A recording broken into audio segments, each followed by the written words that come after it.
Merci d'être là. On va commencer par des petites présentations, et puis par dire de quoi on va parler surtout. Donc, la culture des communs est-elle indispensable pour le bascule? Qu'est-ce qu'on va... Alors, en général, quand on a une question compliquée comme ça, on va essayer de savoir déjà de quoi on parle, parce que qu'est-ce que la culture, qu'est-ce que les communs, qu'est-ce que la bascule,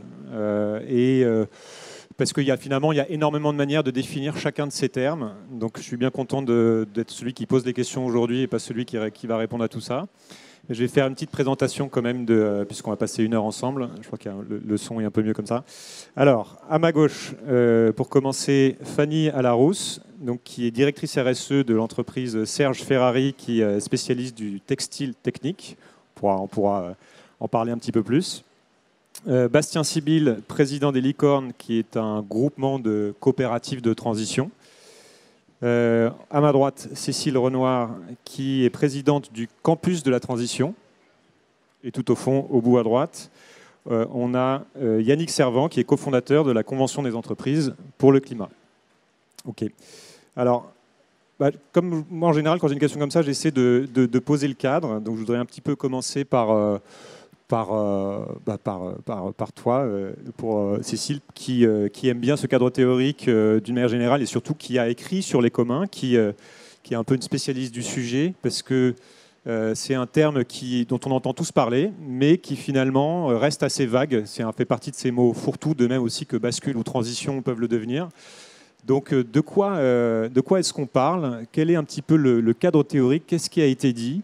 Ce qui est une question évidemment extrêmement facile pour commencer, mais qui va nous permettre de rebondir. Donc, comment, toi, est-ce que tu poserais ce terme de commun? Merci Julien, et bonjour à toutes et tous. Vous m'entendez? Oui. Alors, c'est vrai que ce terme des communs, il est très utilisé. Et puis peut-être que d'autres parmi nous ont été aussi familiers du terme de biens communs ou biens communs mondiaux, au pluriel, ou la notion de bien commun qui existe depuis l'Antiquité. Voilà, alors ce que je propose, c'est peut-être d'essayer de les relier et puis de proposer une définition des communs, mais qui est particulière, qu'il y a des travaux que j'ai pu faire, mais qui était un effort pour essayer de un peu résumer ou prendre des options par rapport à certains débats. Alors, je vais commencer avec la notion de biens communs ou de biens communs mondiaux au pluriel. Je pense peut-être chacun de nous pourrait prendre quelques secondes pour se dire... voilà, qu'est-ce que nous avons en commun, déjà entre êtres humains qui participons à cette assemblée là aujourd'hui, cet après-midi dans cette salle? Qu'est-ce que nous avons en commun avec des personnes qui sont à l'autre bout de la planète, éventuellement avec les générations futures, avec le vivant qui nous entoure, et de se dire, voilà, qu'est-ce que nous avons en commun? Qu'est-ce que nous voulons faire en commun?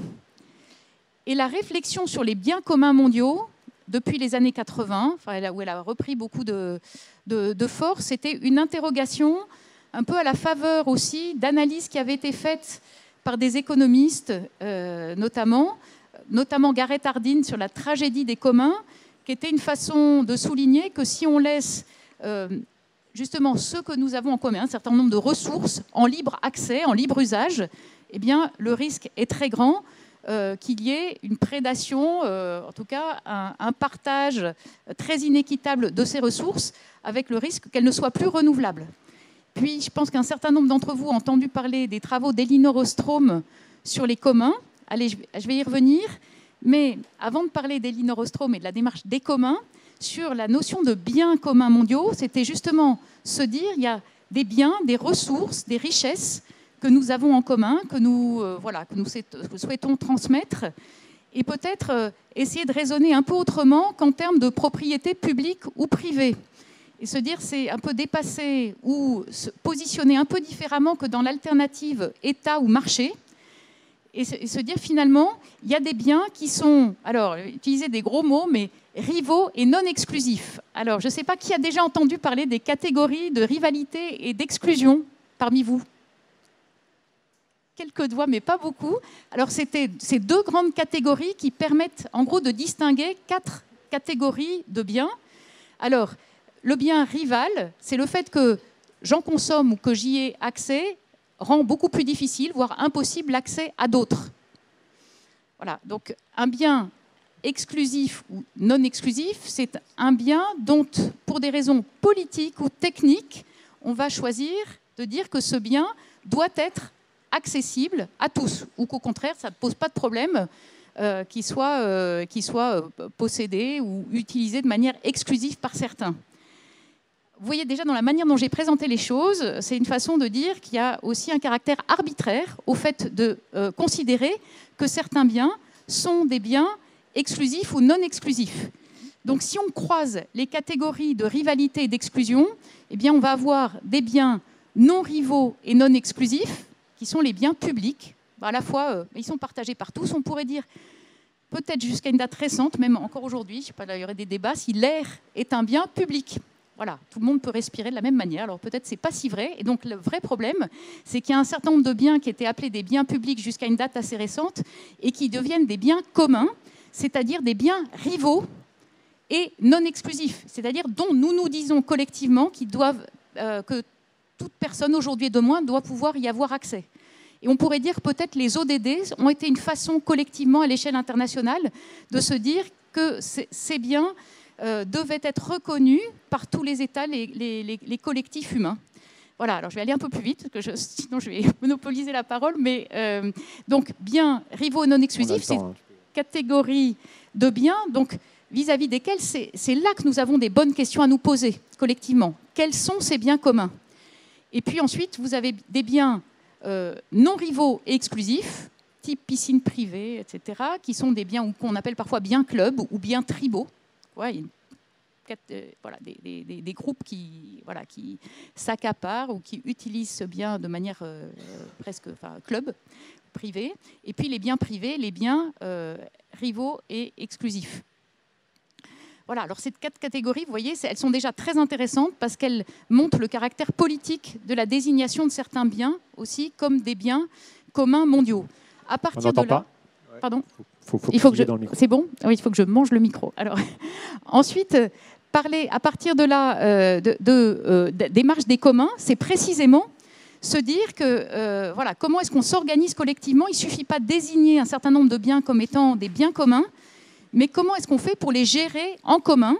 Et là, les travaux d'Elinor Ostrom et d'autres chercheurs ont montré que, contrairement à ce que dit la tragédie des communs, en fait, des communautés sur des territoires, notamment, qui ont été amenées à devoir gérer des ressources, par exemple des ressources halieutiques ou des pâturages, en fait, ont réussi à les gérer d'une manière qui rendait ces ressources pérennes. Voilà. Et donc, la démarche des communs, elle vise à essayer de définir les conditions pour que des ressources, donc c'est bien la notion de ressources qui est très importante, quelles sont les ressources que nous voulons, que nous choisissons de gérer, de partager de manière à ce qu'elles soient accessibles aujourd'hui et demain, et peut-être aussi partagées de façon équitable. Et donc, quand on parle de commun, de la démarche des communs, on parle de ressources, on parle de droits, et Elinor Ostrom parle en anglais de bundle of rights, d'une pluralité de droits qui sont des droits d'accès, des droits d'usage, des droits d'aliénation, des droits sur lesquels les communautés qui gèrent ensemble ces communs doivent se mettre d'accord. Et puis, il y a la question de la gouvernance, qui est aussi très importante. Voilà. Et c'est à partir de tout ça qu'un certain nombre d'économistes, de juristes, de politistes, de philosophes ont réfléchi. Alors après, il peut y avoir des débats, mais je ne peux pas rentrer dans les détails. Mais voilà. Et puis, on peut dire qu'il y a la notion de bien commun, le bien commun, alors qui a pu être critiqué en disant, en fait, qui décide de ce qu'est le bien commun? Est-ce qu'on ne risque pas d'avoir une conception figée de ce qu'est le bien commun?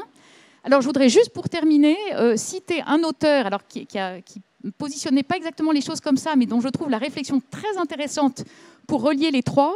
C'est Gaston Fessard, c'est un philosophe résistant pendant la Deuxième Guerre mondiale, qui a écrit un ouvrage qui s'appelle « Autorité et bien commun », et dans lequel il définissait le bien commun avec le souci de considérer ce qu'il appelait la dimension élémentaire du bien commun, la dimension supérieure du bien commun, et entre les deux, un ordre de droit. Alors, dimension élémentaire, en fait, je pense que ça rejoint beaucoup la notion de biens communs mondiaux. au sens où il disait la dimension élémentaire, c'est finalement donner accès à des biens matériels de base, à des conditions de la sécurité pour tous les citoyens dans une société donnée. On pourrait dire que ça rejoint assez largement ce discours sur les ODD ou autres. Enfin, on peut trouver un certain nombre de cadres, de références qui font écho à cette notion de donc, dimension élémentaire du bien commun. Et puis, ce qu'il appelait dimension supérieure du bien commun, ce sont les valeurs, les principes, peut-être les valeurs partagées dans une société, se dire qu'est-ce qui nous mobilise ensemble de manière positive, qu'est-ce qui nous fait rêver d'un monde, et on pourrait dire chacun d'entre nous un peu des valeurs phares, pas de justice, de solidarité, de fraternité, etc., d'hospitalité, on pourrait en mentionner plein. Et puis entre les deux, l'ordre de droit, c'est-à-dire ce qui va nous permettre, et on pourrait rejoindre la dimension des communs, précisément ce qui va nous permettre d'agir en commun et de gérer en commun ces ressources. Et donc là, mais je pense que on va atterrir sur la question de l'entreprise là-dedans. Pour la bascule collective que nous avons à faire, quels sont les rôles, les responsabilités partagées de différents acteurs pour favoriser cette culture des communs et qui finalement nous permet de relier le souci de la préservation, de la gestion et du partage des biens communs mondiaux avec le souci de faire vivre dans nos sociétés, d'un point de vue plus culturel, justement, des valeurs partagées qui nous permettent de ne pas considérer que tout ça, c'est juste revenir à l'âge de pierre ou être comme des amis. Voilà, donc c'est comment est-ce qu'on est embarqué ensemble dans cette culture des communs pour la bascule. Merci. Ça cadre bien le sujet. C'est une bonne démonstration aussi de la complexité des termes. C'est comme quand il y a le terme égalité ou liberté dans une phrase. En général, personne n'est d'accord sur ce que ça veut dire. Donc c'est toujours intéressant de voir justement les différents points de vue qu'on peut avoir. Et ça nous invite aussi à nous méfier de certains mots qui peuvent être un peu fourre-tout. Et à chaque fois qu'on a une conversation, de dire ok, de quoi tu parles par rapport à qu'est-ce que tu as en tête. En général, dans les débats, c'est intéressant de cadrer ça. Je crois que le micro est un peu aléatoire, donc dites-nous levez la main si vous n'entendez pas quand c'est au fond. On va essayer aussi d'aller dans le concret. Hein, on a un petit peu le temps de développer. Mais ce qui est intéressant, c'est que quand on a discuté avec Bastien en préparant cette table ronde, en fait, tu m'as dit que pour toi, c'était quelque chose qui était flou et que, en fait, en 20 ans sur ces sujets-là, tu n'avais pas vraiment identifié un cadre justement commun à la définition des communs. Donc, est-ce que tu peux nous dire 2 mots sur justement ce flou et qu'est-ce que tu en fais toi? Est-ce que tu as besoin de le définir ou finalement, c'est pas grave? Alors, bonjour à toutes et tous, je suis heureux d'être avec vous aujourd'hui. Écoute, je dis ça, mais c'est parce que je suis particulièrement casse-pied. C'est-à-dire, moi, je suis chef d'entreprise, je dirige une coopérative, je dirige une alliance de coopératives. Et puis, il se trouve que dans une vie antérieure, j'ai fait un doctorat en sciences politiques dans lequel on avait une certaine rigueur dans la définition des termes. Et c'est vrai que pour l'instant, et pourtant, je suis vraiment sur ces questions depuis, je pense, l'an 2000, parce que moi, je suis rentré dans ces questions à travers la propagation des licences open source et des logiciels libres. Alors, on était dans la fin des années 90 et on cherchait des nouveaux modèles à la fois de coopération et de création de valeur pour l'économie logicielle, qui était une économie extrêmement grandissante à l'époque. Et à travers les logiciels libres, on s'est rendu compte qu'on avait des modes de création de valeur et de partage de la valeur protégés par des licences spécifiques qui inscrivaient ces biens donc communs, non pas comme des biens publics, non pas comme des biens privés, mais comme des biens appartenant à toutes et tous. Et puis, tirant le fil des logiciels libres, on est arrivé sur les questions culturelles, c'était le moment où vous aviez des plateformes d'échange de fichiers peer-to-peer, etc. On s'est posé beaucoup, c'est si vous voulez, la révolution numérique par rapport à ce que vous venez de dire, Cécile, a permis de faire qu'un certain nombre de biens qui étaient rivaux, finalement, ne sont plus devenus rivaux parce qu'on pouvait les copier d'un clic de souris. Et donc, ça a créé des nouveaux mécanismes. Et donc, ce qu'on voyait dans l'économie logicielle, on l'a vu dans l'économie culturelle, on l'a vu dans l'économie agricole avec les questions de semences et de réplication, on l'a vu dans l'économie de la santé, parce qu'on voyait bien qu'on était capable de créer des médicaments sur la base de molécules dont la réplication n'avait aucun coût, etc. Bon, alors, donc je suis rentré assez vite dans ces trucs-là, mais c'est vrai que pour l'instant, il n'y a pas de définition qui est complètement, à mon sens, complètement clarifié le débat. Mais une fois que j'ai dit ça, c'est vraiment pas un problème, parce qu'il y a plein de choses géniales qui peuvent se passer dans un peu de flou. Et d'ailleurs, souvent, ça aide. Et donc, pour rebondir avec ce que vous disiez, Cécile, au-delà de la question de la définition.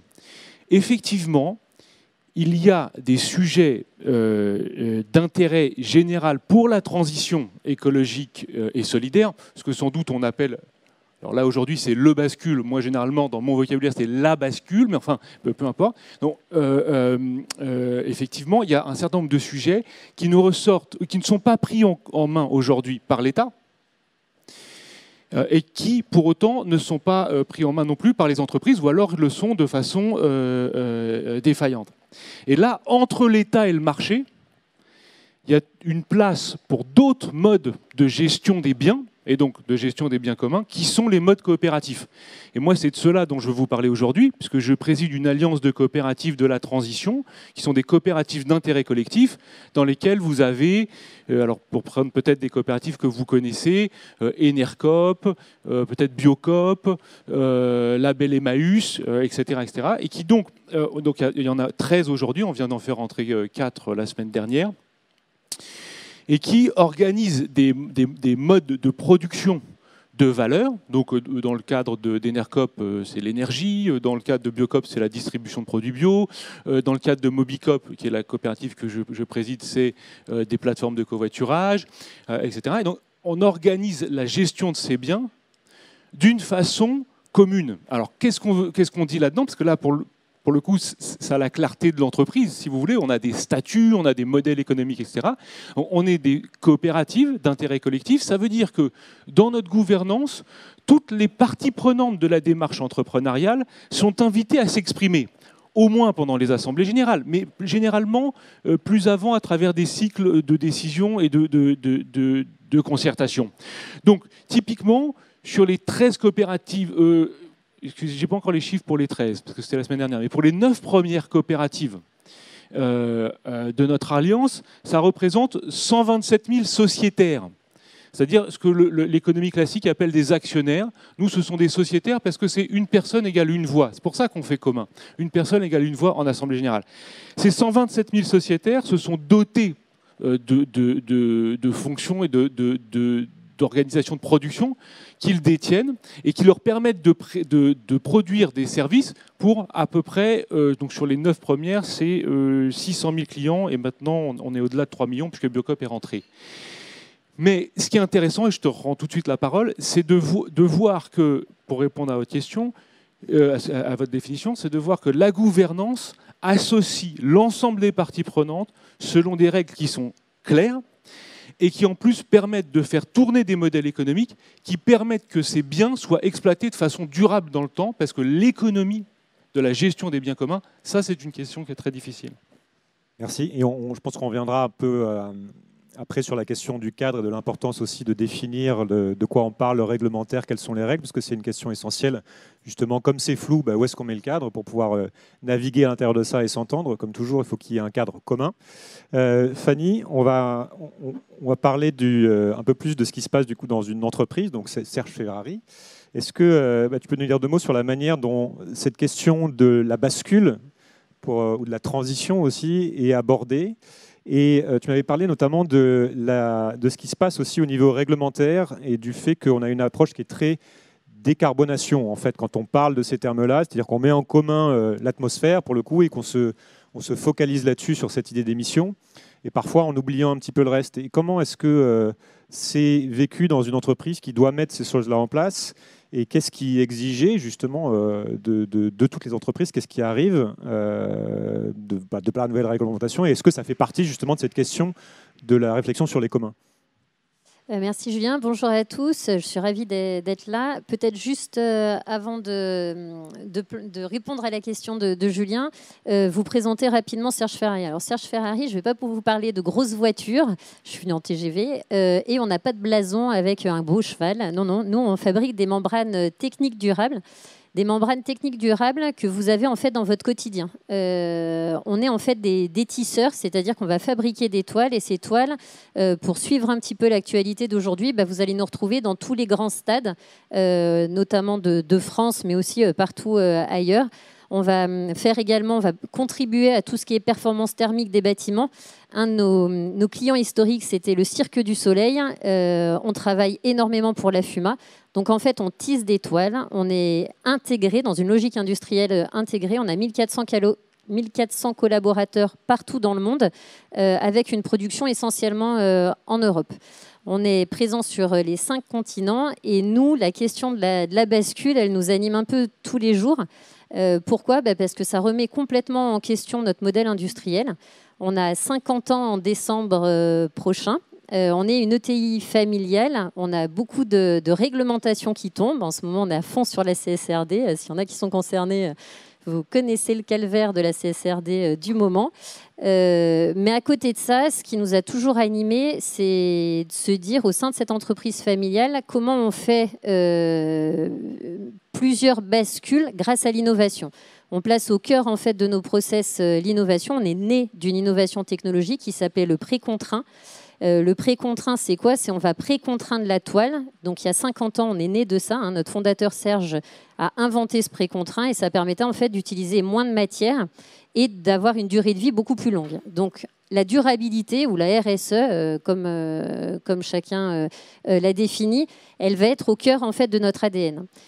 Notre point de bascule, nous, concrètement, comment ça s'est traduit ? On avait plutôt une avance technologique sur tout le volet, notamment environnemental. C'est quelque chose qu'on maîtrisait et qu'on a poussé assez loin, puisqu'on avait notamment des unités de recyclage qui permettaient en fait à nos clients de nous ramener les textiles une fois usagés et de pouvoir les recycler.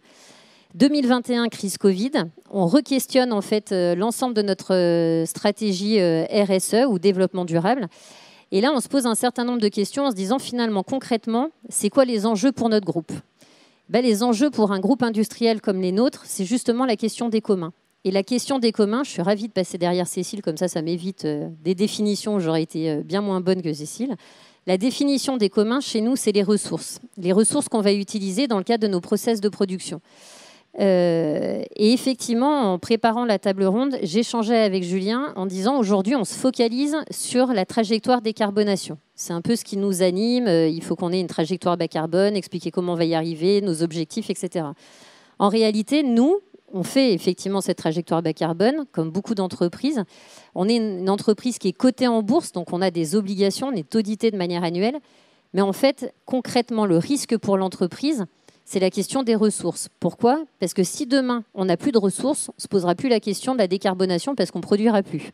Donc, concrètement, les communs nous animent tous les jours. Et comment on va le traduire ? 2021, on s'interroge sur notre trajectoire. C'est quoi nos risques ? De ces risques, on définit un point de bascule. Tout le monde parle de 2030, de 2050, mais concrètement, pour mobiliser toutes les parties prenantes en 2030 ou en 2050, c'est un peu compliqué.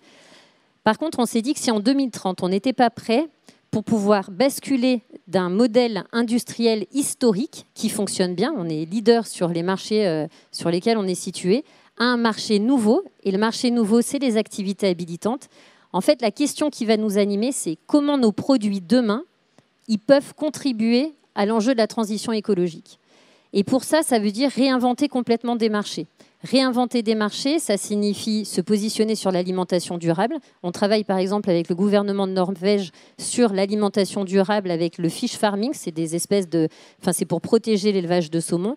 On va travailler sur tout ce qui est énergie avec la méthanisation.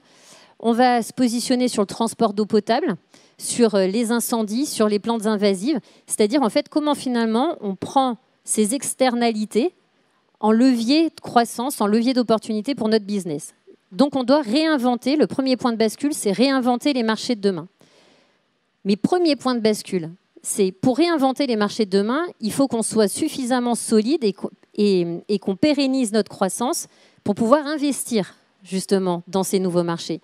Et pour ça, il faut qu'on sécurise en fait les marchés d'aujourd'hui. Et sécuriser les marchés d'aujourd'hui, ça veut dire les décarboner et ou les rendre moins impactants du point de vue de la ressource. Et pour ça, notre point de bascule, c'est 2027. Pourquoi 2027 ? Parce qu'il faut qu'on soit prêt en 2030 à lancer sur l'ensemble des marchés et à montrer, en fait, à faire la démonstration que nos entreprises, nos sites industriels soient moins impactants et qu'en plus, nos produits peuvent contribuer aux différents enjeux de la transition écologique. Donc on voit que là aussi, il y a une définition interne à l'entreprise qui va être pas mal autour des ressources, et on y reviendra après, parce que ça va être intéressant d'avoir un cas concret. Est-ce que c'est pareil dans la Convention des entreprises pour le climat, donc la fameuse CEC, qui consiste donc à faire travailler ensemble un certain nombre d'entreprises sur ces questions de bascule ou de transition, qui, pour faire court, consiste à comment collectivement on pollue moins et on consomme moins de ressources.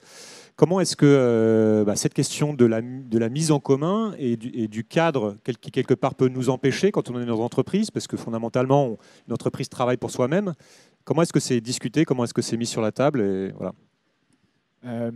Pour répondre à ça, si je prends d'abord le mot dans le titre de la conf, le mot bascule, la bascule, elle est culturelle et il y a une question de saut de conscience qui consiste en une bête inversion de nos priorités, qui est de se dire que le vivant permet l'humain, l'humain permet le social permet l'entreprise et l'entreprise permet le profit. Toute chaîne de corrélation inverse nous voue à nous condamner nous-mêmes. Et une fois qu'on a dit ça, qui est une évidence pour à peu près tout le monde qui passe 2 minutes sur la question, j'aime beaucoup utiliser le concept du triangle de l'inaction. État, citoyen, entreprise, chacun a une bonne raison pour dire que c'est à l'autre de se bouger en premier, même si on partage un constat commun. Et moi, à ce triangle, j'ajoute une espèce de double dimension pouvoir-courage qui amène à pourquoi on se concentre sur les entreprises et qu'est-ce qu'on pense qu'il peut s'y passer. À mon sens, dans la sphère citoyenne, quand on regarde les activistes, par exemple, il y a du courage, mais malheureusement, il n'y a pas de pouvoir. Quand on regarde la sphère politique, il y a du pouvoir de façon constitutionnelle, mais il n'y a pas de courage, parce qu'avoir du courage, c'est risquer de sauter à la prochaine élection ou au prochain remaniement ministériel. Et dans l'entreprise, on pense qu'on peut trouver la combinaison des deux. Mais dans le monde de l'entreprise, comme dans les deux autres sphères, on est atteint par l'inertie de notre trajectoire, que j'explique par 2 choses, qui sont les injonctions contradictoires et le dilemme du prisonnier. Et c'est notamment le dilemme du prisonnier qui permet de basculer sur la réflexion de commun. Les injonctions contradictoires, c'est d'un côté, je dois maximiser mes profits, de l'autre, je dois absolument transitionner, mais absolument transitionner, ça veut dire réduire mes profits. Ok, qu'est-ce que je fais? Et surtout, qui est ma haute autorité sur ces arbitrages-là? Donc ça, déjà, c'est difficile. Nous, on se concentre sur les dirigeants d'entreprise parce que ce sont les personnes qui sont à la confluence de la majorité des décisions des flux d'informations et ont le pouvoir de permettre, de donner autorisation d'aller expérimenter des choses si on arrive à bien réfléchir à ces choses-là. Et le dilemme du prisonnier, in fine, c'est de dire, une fois qu'on a tout ça en tête, une fois qu'on l'a compris, on a une vision commune dans son marché, entre entreprises qui font la même chose, dans quoi la coopération amène au scénario commun le plus souhaitable. Et pourtant, notre rationalité individuelle nous amène à anticiper « je suis Zara ». Je regarde Julia Ford chez Loom et je me dis c'est quand même vachement bien ce qu'elle fait, j'ai envie de m'en inspirer. Mais si je fais ça et que H&M ne me suit pas, très probablement, H&M va récupérer toutes mes parts de marché, tous mes efforts n'auront servi à rien. Donc, je vais continuer, par exemple, à faire ce que je fais, publier des plaquettes RSE un peu brillantes, en attendant que le régulateur me contraigne un peu plus, mais je vais quand même gueuler contre parce qu'il ne faut pas déconner. Ça, c'est tout le système de contraintes dans le monde de l'entreprise. Et la théorie des jeux, tout le travail sur le dilemme du prisonnier, en fait, bêtement, ce que ça nous dit, c'est que ce dilemme, cette situation coincée-là, on s'en sort par la coopération.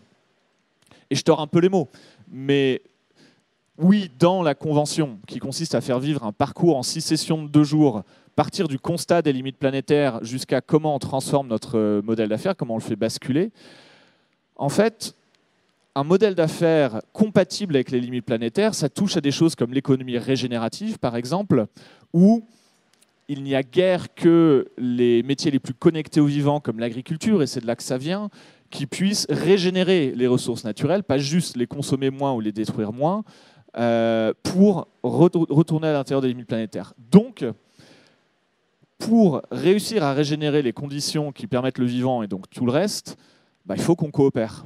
Et ça peut se faire dans une filière, dans une chaîne de valeur, regarder avec ses parties prenantes.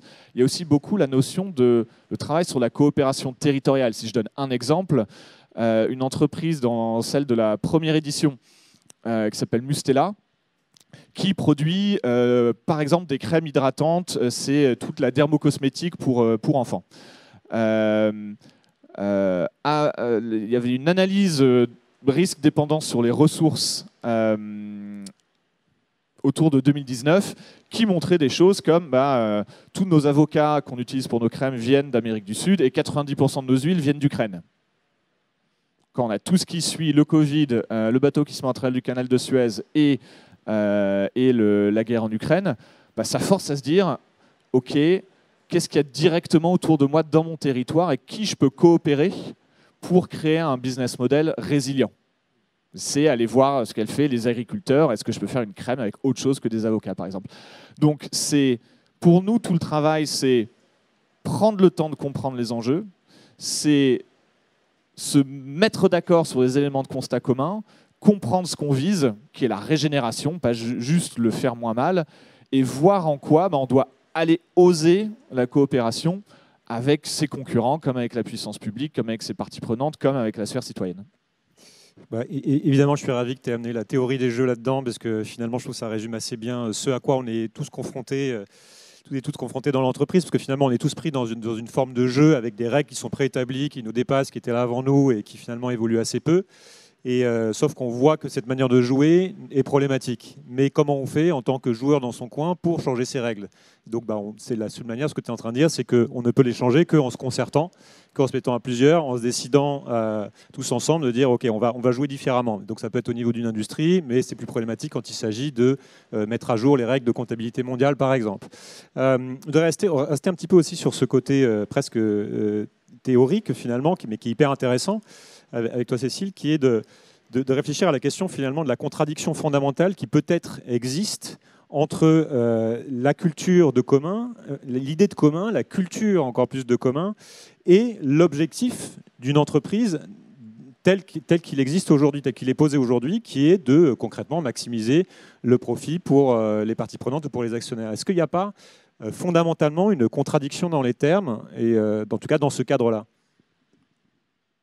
Je pense que les exemples qui ont été pris montrent bien qu'il y a, quand on parle d'entreprise, on parle de plein de formes différentes. Et donc notamment, ce que Bastien évoquait, c'est une forme juridique coopérative qui n'a pas grand-chose à voir quand même avec, en tout cas dans les principes qui la meuvent, avec une entreprise capitaliste cotée en bourse, financiarisée, court-termiste. En tout cas, a priori. C'est pour ça que se pose vraiment, quand on parle des communs, la question du statut juridique qui semble plus favorable aux conditions de création et de partage durable, équitable de la valeur en respectant les limites planétaires. Et ça, je pense que là aussi, collectivement, on voit bien qu'il y a plein de formes qui se créent. On peut dire que, en France, on parle beaucoup des entreprises à mission comme une manière peut-être de faire un pas en avant, mais la question c'est, est-ce que c'est suffisant pour assurer qu'effectivement, on arrive à définir ce que sont ces biens communs que nous voulons préserver, transmettre. Et ce n'est pas du tout sûr que le fonctionnement des entreprises à mission aujourd'hui nous assure collectivement qu'on fait aller les modèles économiques dans des trajectoires qui sont vraiment soutenables. Et donc ça pose la question, là encore, de notre réflexion collective et de la manière dont nous travaillons sur ce qui nous paraissent être les règles du jeu fondamentales à changer. D'ailleurs, tu viens d'évoquer les normes comptables internationales. Il y a un vrai sujet, il y a 2 ans à la COP, je ne sais jamais le numéro 26, je crois, il y a eu 34, la mise en place d'un board en même à côté à côté des normes IFRS pour essayer d'intégrer davantage les questions écologiques et sociales dans la réflexion sur les normes comptables internationales. Mais il n'empêche que ces instances défendent ce qu'on appelle la simple matérialité, c'est-à-dire en gros comment l'écologie peut être un risque pour la finance. Et que là, précisément, alors Fanny parlait en disant, bon, c'est un peu la galère, la mise en place de la CSRD. Il n'empêche quand même que la CSRD, les 2 directives européennes récentes de la CSRD, la C3D sur le devoir de vigilance, donc, et l'inscription structurante de critères écologiques et sociaux, bah, c'est sûrement déterminant si on veut faire bouger les choses, harmoniser les règles du jeu pour les acteurs et aller voilà, collectivement dans des trajectoires justement en commun, qui ne nous mènent pas dans le mur.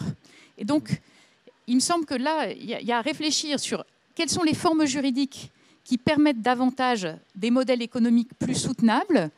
Et du coup, bah voilà, et quid des... Alors, quand on parle de ça, moi, j'ai écrit un bouquin avec Swan Bonnier qui s'intitule « L'entreprise comme commun ». Alors, je fais un peu de pub parce que c'était aux éditions Charles-Léopold Meyer, qui, au bout de 6 mois, les mettent en libre accès.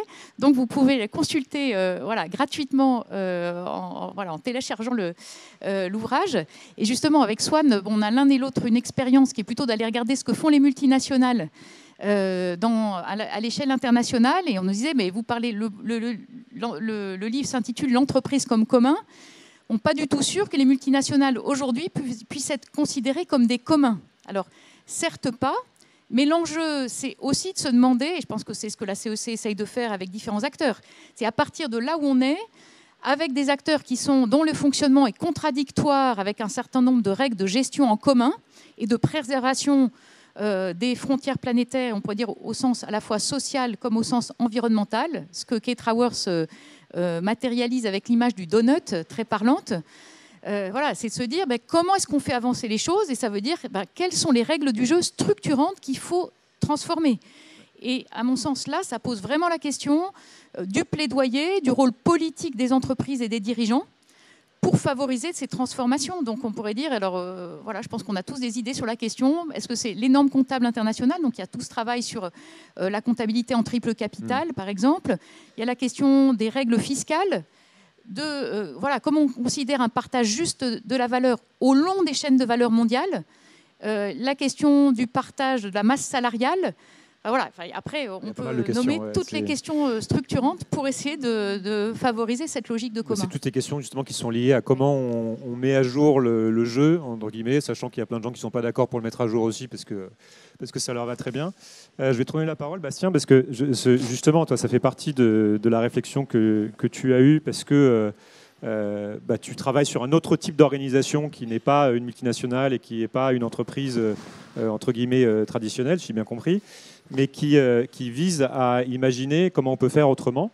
Qu'est-ce que tu penses aussi de cette question fondamentale sur la compatibilité entre une entreprise, on va dire classique ou voire cotée, tu peux prendre la définition que tu veux, et cette idée de commun? Est-ce que ça veut dire qu'il faut passer par autre chose et inventer autre chose, une autre manière de produire, une autre manière de faire en dehors de ce cadre-là pour que ça marche? Et tu m'avais aussi évoqué, je fais 3 questions en une, la question du financement, si on ne passe pas par le cadre habituel pour essayer de faire cette transition, entre guillemets, cette bascule. Ok, je vais essayer de les prendre dans l'ordre. Voilà. Merci pour les questions. D'abord sur la compatibilité entre les modes de production actuels et les défis écologiques qui sont devant les nôtres. Je pense que là, c'est la rentrée. Faut se dire les choses telles qu'on les pense. On vient de vivre l'été le plus chaud depuis 120 000 ans. Le secrétaire général des Nations Unies, qui n'est quand même pas un dangereux gauchiste, nous dit qu'on est rentré dans l'effondrement climatique. C'est le titre du Monde il y a quelques jours. On a perdu 70% des populations de vertébrés, 85% des populations d'eau douce, de poissons, depuis les années 70. Donc on voit bien qu'on est en bout de modèle, en fait, quoi. C'est-à-dire la façon dont on produit et on consomme a littéralement détruit l'endroit où nous sommes en train de vivre. Et pour dire les choses très concrètement, le mécanisme même de production, sa règle fondamentale, contrevient complètement à l'hypothèse de mode de production qui ne soit pas négatif pour l'environnement. Je dis simplement, quand tu disais quelle est l'autorité finale qui peut contraindre les entreprises, qu'elles soient cotées en bourse ou pas, les entreprises, les sociétés de capitaux répondent à la règle du capital. Cette règle veut que, comme vous l'avez dit, on maximise des profits et que donc on aille vers de la croissance. Or, on ne pourra pas faire la transition écologique, la bascule, sans réinterroger notre rapport à la croissance. Donc, mais ça, il faut le dire très très clairement. Et quand je dis ça, je ne suis pas en train de jeter une pierre vers le monde de l'entreprise. Pas du tout. C'est un problème qu'ils ont, c'est un problème que nous avons. On doit essayer de le régler ensemble. Ensemble. Tant que les décisions d'entreprise seront drivées vers une maximisation des marchés, on sera dans des actes destructifs. Il n'y a pas d'acte de consommation qui ne soit pas un acte destructeur pour l'environnement. Ça n'existe pas. C'est un mythe, ça n'existe pas. Alors bon, une fois qu'on s'est dit ça très tranquillement, la question c'est effectivement comment est-ce qu'on fait. Et c'est là que je crois vraiment qu'il y a des solutions. Alors je vais vous parler de celles que moi je connais. Il y en a dans les entreprises aussi, et les autres panélistes les connaissent sans doute mieux que moi.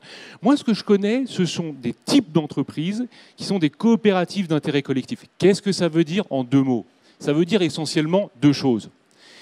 La première, il n'y a pas de distribution de valeur liée à l'actionnariat. C'est-à-dire, on ne distribue pas ou peu de dividendes. La loi nous impose de ne pas en distribuer plus de, je ne sais plus, je crois que c'est 27%. Mais dans les faits, ce que je vois de nos assemblées générales, c'est que jamais on ne distribue de dividendes. Pourquoi? Parce que tous nos sociétaires, les 127 000 personnes dont je vous parlais tout à l'heure, toutes les personnes qui ont des parts sociales, ne sont pas là pour aller chercher de l'argent. Ils sont là pour remplir une mission écologique et sociale. Donc, premièrement, on ne distribue pas de dividendes. Deuxièmement, il n'y a pas de plus-value de cession. Quand vous vendez vos parts, vous n'allez pas faire un jackpot, ça n'existe pas. D'accord ? Donc il n'y a pas de sortie de valeur liée à l'actionnariat. À partir du moment où il n'y a pas de sortie de valeur liée à l'actionnariat, la question de la croissance se pose complètement différemment. Une des coopératives de notre alliance, par exemple Enercop, dont je suis administrateur et membre du bureau, ça fait des années et des années qu'on forme nos clients à consommer moins d'électricité. On envoie de l'électricité vers 200 000 personnes et constamment, à ces clients, on leur explique comment est-ce qu'ils peuvent moins en consommer. Donc voilà, alors ça, c'est la première adéquation entre nos modèles économiques et la question de la transition écologique, parce qu'on peut réinterroger la question de la croissance du fait que nous n'avons pas d'actionnaires. Deuxième élément, nos gouvernances sont démocratiques. Dans les assemblées générales dont je vous parle, allez, je continue, Enercop, 65 000 sociétaires. Quand on réunit l'assemblée générale, ça fait quand même du monde. Il y a du débat, vous voyez. Bon. Ces 65 000 personnes, parmi elles, il y a des personnes morales, il y a des investisseurs. Voilà. Et ces personnes-là ont pu mettre des millions d'euros dans la démarche. Quand ces personnes morales, représentées par leurs mandants, lèvent la main en assemblée générale, qu'elles aient mis 5, 10, 15 millions d'euros sur la table. Quand elles lèvent la main, elles ont la même voix, le même pouvoir dans l'entreprise que la personne qui a pris une part sociale de 100 euros parce qu'elle est consommatrice. Et c'est là que naît le bien commun, et c'est là que sont permis des prises de décision qui ne sont pas orientées directement vers la maximisation du profit, parce que quand vous détenez une part de 100 euros, avoir 2 euros de dividendes, ce n'est pas vraiment votre sujet. Évidemment, quand vous avez mis 20 ou 30 millions dans la démarche, là, la question peut se poser. Mais en assemblée générale, vous avez le même pouvoir. Donc, moi, je suis pour qu'on aille au fond des problèmes. Le fond des problèmes, il est lié à un rapport à la croissance, qui est lié à un rapport au capital. Tant qu'on ne réinterroge pas ça, on est en surface. Et il existe des solutions qui permettent de réinterroger ça profondément. Merci. Et alors, je voudrais qu'on revienne avec toi, Fanny, parce que ce qui va être intéressant aussi, c'est de regarder ce qu'on peut faire malgré tout dans le cadre tel qu'il existe actuellement tant qu'il n'a pas explosé ou tant qu'on n'a pas réussi à le faire fonctionner à côté à suffisamment grande échelle. Qu'est-ce qui peut être fait dans une entreprise privée pour, malgré tout, essayer de prendre en compte les communs? On parlait de l'exemple de l'eau, en essayant d'être rapide, parce qu'il y a quand même 2-3 autres questions qui arrivent. Et est-ce qu'il y a des conditions particulières qui permettent de faire ça? Oui, alors je rejoins ce que Cécile et Bastien viennent de dire. Alors peut-être juste quand même pour préciser, Serge Ferrari, on est une entreprise cotée en bourse. Par contre, effectivement, dans la culture des communs, je pense qu'il y a une notion de durabilité et de durée des décisions avec une stabilité des prises de décision. Et on est donc sur une entreprise familiale avec un capital familial qui ne déroge pas à 70%. Donc il y a une vraie volonté de la famille en fait, de s'inscrire durablement dans ces éléments. Et je pense que quand même c'est un prérequis. Sur les communs, c'est frustrant cet exercice parce qu'en fait, je voudrais rebondir sur tout, mais du coup, pour me concentrer sur la question de Julien, sur les communs, je pense qu'en fait, la prise de décision, c'est un examen de conscience. C'est-à-dire qu'à un moment donné, la bascule, quoi qu'il en soit, elle va arriver. On peut imaginer des scénarios catastrophes, on peut être très optimiste, on peut avoir différents points de vue. Néanmoins, la bascule, on est en train de la vivre. Il faut juste, entre guillemets, préparer le terreau pour pouvoir faire en sorte qu'elle se passe dans les meilleures conditions.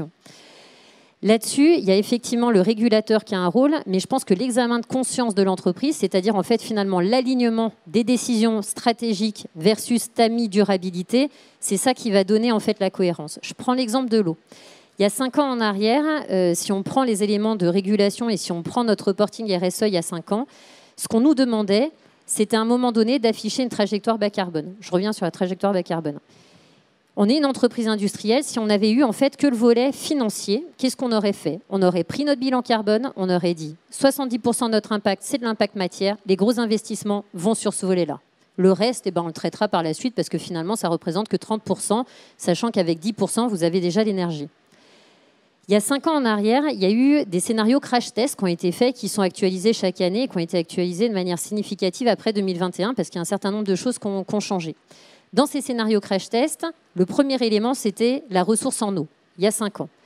La ressource en eau, on l'avait identifiée. Pourquoi? Parce qu'on est dans un process industriel et en fait, on pompait l'eau pour refroidir l'unité de process. Il y a 5 ans, on s'est dit, mais si demain, on nous demande d'arrêter de pomper, risque pour l'entreprise, arrêt de production, concrètement, plus d'impact carbone, perte du chiffre d'affaires, mise en danger de l'entreprise. Donc en fait, cette culture des communs, quelque part, le commun, c'est l'eau. L'eau, cette ressource-là, elle vient mettre en difficulté quelque part l'entreprise si on n'est pas en capacité à un moment donné de mieux gérer notre impact. Et donc, qu'est-ce qu'on a fait depuis 5 ans? On a mis en place en fait un programme pluriannuel pour pouvoir être en circuit fermé. L'année dernière, concrètement, on a terminé notre circuit fermé sur le dernier site de production qu'on a en Europe. Si on ne l'avait pas fait, l'année dernière, juillet et août, on n'aurait pas produit. On n'aurait pas produit puisque, arrêté de sécheresse, le préfet nous aurait interdit de pomper. Donc en fait, quelque part, dans les communs, il y a cette gestion de risque et il y a finalement la responsabilité individuelle de bon sens. Et je trouve que derrière, quelquefois, des mots très théoriques, des régulations complexes, des KPI qu'on va chercher, en fait, il y a peut-être juste un tamis de bon sens à avoir.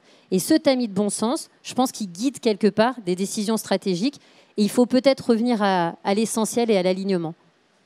Sachant aussi que c'est une décision, la question du risque est hyper importante et elle revient tout le temps quand on parle de ça parce que c'est une autre manière finalement d'aborder la prospective et le futur. C'est-à-dire finalement, ça fait partie de la stratégie d'entreprise que d'anticiper ce qui vient. Et après, j'imagine qu'il y a aussi la vision du leader qui va interpréter le risque comme étant lié à quelque chose de commun ou alors dans un autre cas, ça peut devenir une appropriation d'un commun sur du privé justement pour limiter le risque. Donc on arrive aussi à finalement cette notion d'éthique et leadership.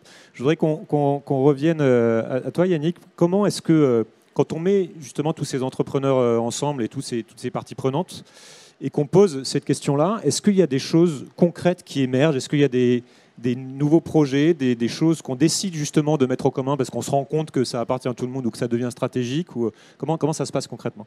Alors, nous, ce qu'on fait, pour leur dire, c'est prendre le temps, 12 jours pleins dans le calendrier de dirigeants sur 9 mois, ce qui fait beaucoup de temps, et commencer par le constat de comprendre les limites planétaires, de comprendre les trajectoires sur lesquelles on est, de comprendre ce que ça veut dire d'être limité en ressources, d'être sur une planète finie, pour ensuite se poser la question, OK, comment je transforme mes modèles d'affaires?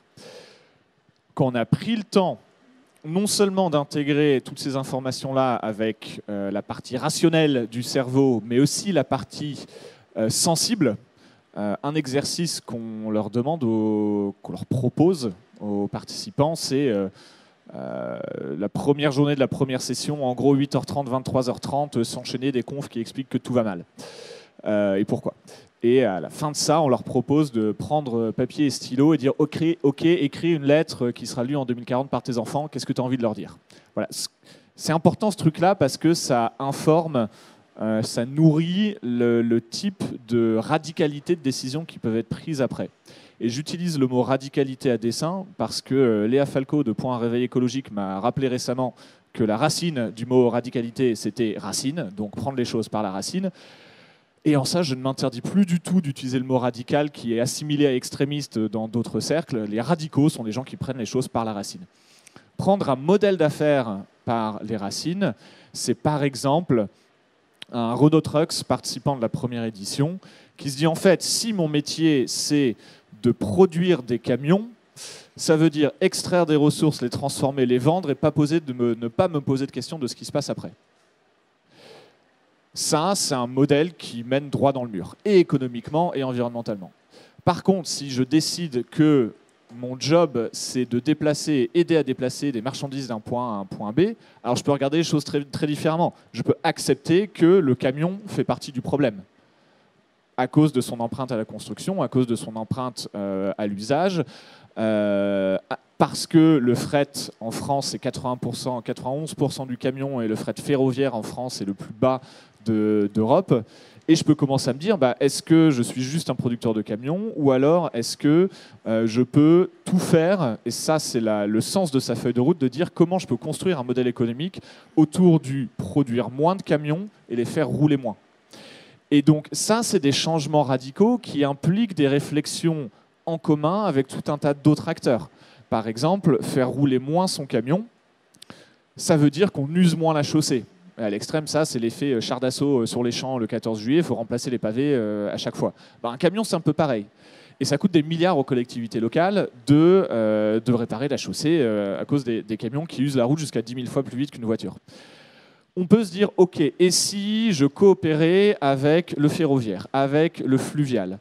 J'avais lu un article il n'y a pas longtemps, il y a une gare multimodale à l'extérieur de Paris qui est prête pour accueillir des camions et tout un tas d'autres formes de transport depuis 2018, elle n'a jamais servi. Ça implique donc de sortir du cadre uniquement de l'entreprise pour commencer à travailler avec des acteurs non privés ou... Le travail avec des collectivités locales, pour l'exemple que je donnais, par exemple, c'est de se dire, OK, comment on peut chiffrer le coût de la dégradation de la chaussée et donc de la réparation, comment je peux à peu près ou même précisément désigner quelle est ma responsabilité là-dedans, et donc si je l'évite, quelle rétribution je peux avoir. Il y a une expérimentation à Lille qui a lieu entre la métropole et Decathlon, où la ville paye les gens pour prendre le vélo, un vélo Decathlon, parce que ça a des coûts évités en termes de santé et de tout un tas de choses, donc vélo plutôt que voiture. Et toutes ces réflexions-là, en fait, c'est des choses qui ne sont pas naturelles, et c'est des choses qui prennent du temps et qui impliquent de se mettre en risque, mettre son modèle en risque en voyant loin. Et on a parlé de tragédie des communs au début, assez naturellement. Il y a un autre truc qui me travaille énormément, c'est la tragédie des horizons. La réconciliation de fin du mois, fin du monde. Et moi, une des observations que j'ai faites avec la CEC, c'est que dans les feuilles de route, chacun pose et remet une feuille de route de transformation de son modèle. Il y a une corrélation quasi statistique entre le niveau d'ambition, le niveau de radicalité de la feuille de route et la nature de l'actionnariat. Et moi, ce que j'observe avec ça, c'est je connais pas assez bien le modèle coopératif. Moi, ce que j'ai surtout observé dans la CEC, c'est l'actionnariat familial. Il y a l'impératif de transmission. Et quand l'impératif, c'est transmettre la boîte à ses enfants, mécaniquement, on se met à penser dans 10, 20, 30 ans, et mécaniquement, on fait des stress tests, on se pose la question de est-ce que ma boîte vaut quelque chose dans un monde qui n'a plus de ressources, dans un monde où tout le monde se fout sur la gueule parce que la géopolitique a été pétée par le climat, etc. Ok, donc effectivement, on revient à cette idée que tous les modèles ne se valent pas et que c'est compliqué de parler de l'entreprise au sens large. La question devient comment les modèles aujourd'hui actionnariat dilué, qu'est-ce qu'on peut faire au-delà de mieux que l'acte dictatorial de les dissoudre pour qu'ils ils s'inspirent de ce qu'il y a de profondément compatible dans l'entreprise familiale, dans l'entreprise coopérative. Alors, dernière question pour Cécile. Est-ce que tu travailles avec des étudiants? Alors, il n'y a pas que des jeunes, je crois. Il y a des gens de tout âge qui viennent aussi dans cette université. Mais comment est-ce que ces questions sont prises en fait? Comment cette discussion aussi sur les contradictions du système, parce qu'on a évoqué, il y en a plein, et je pense qu'on pourrait débattre largement plus longtemps là-dessus. Comment est-ce que tout ça et comment est-ce qu'ils s'en emparent, ces étudiants, pour savoir après où aller travailler, quoi faire de tout ça, comment ils en discutent? Oui, alors je précise que en 3 minutes. Oui, le campus essaye de former des formateurs aussi pour essayer d'aider à des passages à l'échelle et à des effets de levier. Et donc, on n'accueille pas seulement des étudiants, mais aussi des équipes d'enseignants-chercheurs, de direction d'universités, d'écoles ou des professionnels, monde des collectivités territoriales. Alors, il y a le cadre qu'on a conçu à la faveur de l'écriture d'un socle commun de connaissances et compétences pour la transition, qui est le manuel de la grande transition, dans lequel on s'est amusé, si on peut dire, à jouer avec 6 portes d'entrée complémentaires pour prendre conscience aussi collectivement que nous n'avons pas forcément exactement les mêmes ressorts, en tout cas des sensibilités qui nous font aller, pour certains, davantage d'abord la porte d'entrée dans ces enjeux, ça va être le diagnostic. Justement, je lis le rapport du GIEC, on a un certain nombre d'ingénieurs plus ou moins jeunes qui viennent et qui sont catastrophés, ils ont lu ça. Voilà. Et comment ensuite on se met en route. Pour d'autres, c'est l'aiguillon, c'est le cri de voilà, l'indignation éthique devant les catastrophes qui font que c'est la double ou la triple peine pour des plus vulnérables à travers la planète. Donc c'est la deuxième porte. La troisième porte, c'est la question des règles du jeu. Il y a des gens, et je pense parmi nous, qui travaillent justement sur cette question de gouvernance, de règles, et pour lesquels ils se disent c'est ça la porte d'entrée, c'est là le levier principal pour faire bouger les choses. Il y en a d'autres qui se disent c'est bien d'avoir des normes, mais en fait, tant qu'on ne bouge pas collectivement et qu'on n'a pas des imaginaires inspirants, on n'y arrivera pas. Donc la quatrième porte, c'est ce souci de créer des récits collectifs qui nous embarquent et d'une façon qui soit vraiment à la hauteur des enjeux. Donc notamment, ça rejoint les enjeux de décroissance, ou de décroissance en tout cas en volume de production, de consommation, de quoi on parle. Et puis, cinquième porte, c'est la question de l'action, des échelles de l'action, des acteurs, des questions de mode de la mobilisation citoyenne, et puis enfin les enjeux de reconnexion à soi, aux autres, à la nature, voire à plus grand que soi, et donc lutter contre l'éco-anxiété, faire face à ses émotions. Et je crois que ce cadre-là, il dit quelque chose, il est très systémique, c'est ce dont on a besoin collectivement pour transformer l'essai. On voit bien qu'on peut, on peut donner beaucoup de chiffres, mais pour certains, ça ne fera pas bouger. Pour d'autres, c'est ça, c'est le fait de se projeter avec ses enfants ou ses petits-enfants et de se dire, voilà, quel est le monde que j'ai envie de laisser.